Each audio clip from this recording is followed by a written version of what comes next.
Bonjour Olivia Ferrandi. Bonjour Mathéo, bonjour à tous. Des primes versées aux cadres qui accepteraient de conduire les trains à la place des grévistes. Voilà ce que la SNCF met en place pour tenter de limiter les perturbations dues à la grève. Le mouvement commence demain à 19h. Alors dans 10 minutes, on verra si cette prime existe depuis longtemps ou pas à la SNCF et quelles sont également les conséquences de cette grève pour le réseau ferroviaire. Et puis à 10h40, nous suivrons une autre voie céleste cette fois avec la station spatiale chinoise qui fonce actuellement vers la Terre. Impact prévu la nuit prochaine, alors on ne sait pas où, ni si les débris seront conséquents, mais la Chine promet d'ores et déjà un splendide spectacle. Ce sont les mots de Pékin ce matin. Bienvenue sur France Info, il est 10h. France Info. Ouvrez l'info.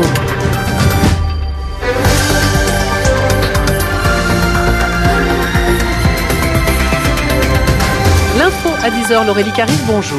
Bonjour Olivia, bonjour à tous. Éliminé en Ligue des Champions, le PSG a voulu montrer hier soir que sur les terrains hexagonaux, c'était bien lui le maître.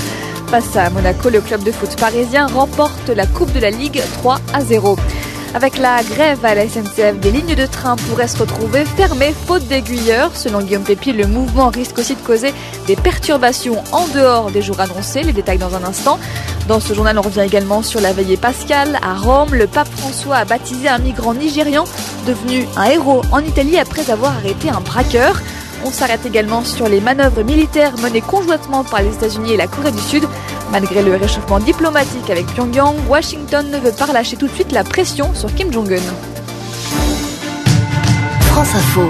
Et de 5 pour le Paris Saint-Germain. 5e coupe de la Ligue d'affilée, la 8e de l'histoire du club de foot parisien. Ça ne va pas faire oublier bien sûr l'élimination précoce en Ligue des Champions. Mais au moins le Paris Saint-Germain se rassure. Victoire 3-0 hier contre Monaco. Sébastien Hazard, Paris a dominé tout du long. Et à la fin, en France en tout cas, Paris s'impose.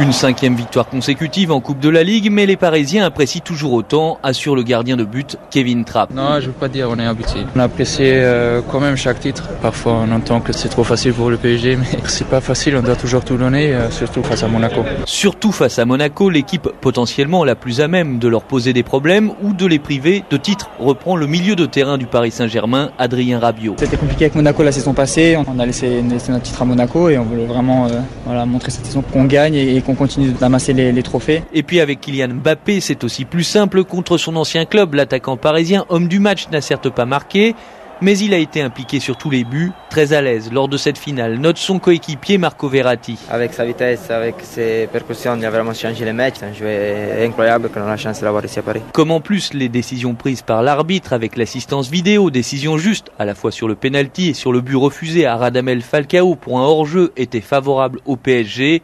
Il n'y a vraiment pas eu photo. Bordeaux, Sébastien Hazard, France Info. Depuis le Brésil où il se remet de son opération au pied, Neymar félicite ce matin ses coéquipiers.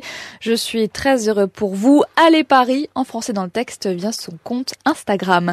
Du côté de la Ligue 1 de foot, Marseille verrouille sa place de 3e au classement. L'OM a battu Dijon 3-1 et a désormais 5 points d'avance sur Lyon.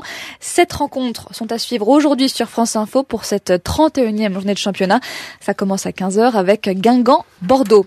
En rugby, Toulon éliminé en quart de finale de la Coupe d'Europe. Ça s'est joué à pas grand-chose puisque le RCT a perdu 19-20 face au Munster. Cet après-midi 14h, Clermont joue face au Racing. Les retours de week-end de Pâques pourraient être compliqués demain soir. À la SNCF, la grève démarre demain à 19h, 2 jours sur 5 jusqu'à fin juin. Et dans les colonnes du journal du dimanche aujourd'hui, le PDG du groupe, Guillaume Pépi, dit s'attendre à un mouvement particulièrement pénalisant pour les voyageurs, Lola Fourmi. Oui, le PDG de la SNCF le dit carrément. Certaines lignes seront peut-être fermées si les aiguilleurs se mettent en grève, parce que la loi n'autorise pas à les réquisitionner et parce que pour faire rouler un train, il faut 2 à 3 métiers, le conducteur, le contrôleur et donc l'aiguilleur. C'est lui qui donne le feu vert, lui qui coordonne le passage des trains, donc pas d'aiguilleur, pas de trafic sur les lignes. Et la grève pourrait aussi avoir des conséquences au-delà des jours annoncés, puisque si l'entretien technique n'est pas fait, les trains ne pourront pas rouler les jours suivants. Bref, un travail colossal pour les cheminots qui ne sont pas en grève, selon Guillaume Pépi. Guillaume Pépi qui rassure et rappelle, nous avons dit à tout le monde de ne pas prendre le train les jours de grève, éviter même d'aller dans les gares et il promet les informations seront totalement synchronisées entre le site, l'appli et les gares. Les trains annoncés la veille à 17h seront eux garantis. Sinon, il faut opter pour le covoiturage. Il sera gratuit dans toute la France avec ID-Vroom, filiale justement de la SNCF. Lola Fourmi, merci. La SNCF qui, selon nos informations, vient de proposer une prime de 150 € à certains cadres pour les inciter à conduire des trains. Les syndicats y voient une manœuvre afin de remplacer plus facilement les grévistes. Les attractions ont été fermées et le responsable de la fête foraine placé en garde à vue après un accident de manège à Neuvy-sur-Saône, à une quinzaine de kilomètres au nord de Lyon. Un père de famille de 40 ans a été tué. 4 personnes ont été blessées, dont un petit garçon de 8 ans. Hier, en milieu d'après-midi, le manège censé monter et descendre en faisant tourner des nacelles s'est affaissé d'un seul coup, sans qu'on sache encore pourquoi. Toujours dans le département du Rhône, à Lima, un enfant de 8 ans allergique au lait de vache est mort après avoir mangé une crêpe à l'école. Il a fait un choc anaphylactique. C'est son enseignante qui lui avait proposé la crêpe jeudi alors que le personnel scolaire était au courant de son allergie. Temps fort de ce week-end de Pâques pour les catholiques. Le pape François prononcera tout à l'heure à midi à Rome la traditionnelle bénédiction Urbi et Orbi. Bénédiction à la ville et au monde. Hier soir, lors de la veillée pascale, le chef de l'église catholique a également baptisé 8 adultes, dont un ancien sans-papier nigérian devenu un héros en Italie. À Rome, le reportage de Mathilde Imberti. Les cloches de la basilique Saint-Pierre carillonnent. L'annonce de Pâques pour les chrétiens, la résurrection du Christ. La liturgie de la nuit de Pâques est respectée à la lettre à Rome. La tradition aussi qui veut que l'église baptise des adultes à cette occasion. Cette année, un baptisé attire tous les regards. John Oga, 31 ans, nigérian.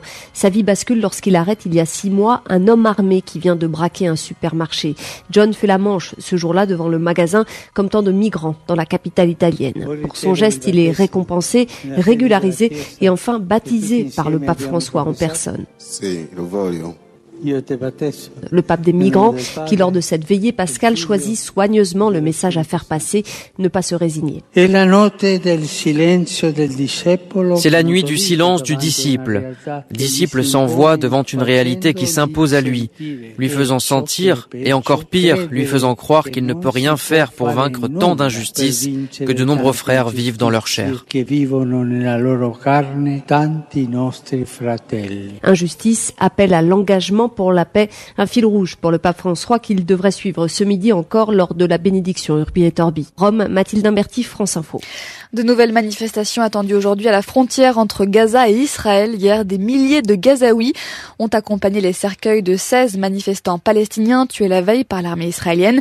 Soldats félicités par le Premier ministre Benjamin Netanyahou qui estimait qu'ils avaient protégé les frontières d'Israël. Alliés de l'État hébreu, les États-Unis se sont dit très attristés par les pertes humaines à Gaza.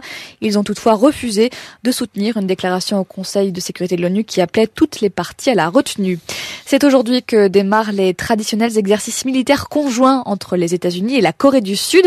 En pleine période de dégel diplomatique avec Pyongyang, ces manœuvres se feront plus discrètes que d'habitude. Certains armements stratégiques ne seront pas déployés. Elles dureront aussi moins longtemps car chaque année, ces exercices provoquent des tensions avec la Corée du Nord, Marco Voltaire.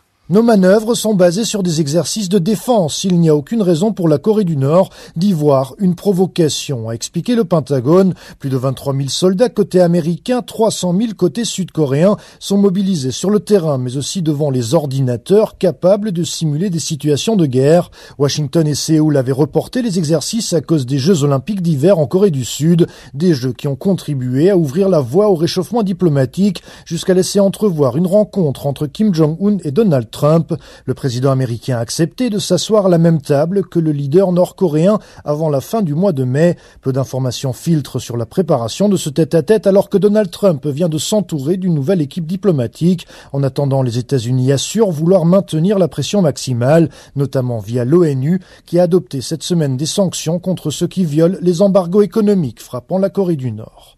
À New York, Marco Voltaire pour France Info. La Chine promet un spectacle semblable à une pluie de météorites.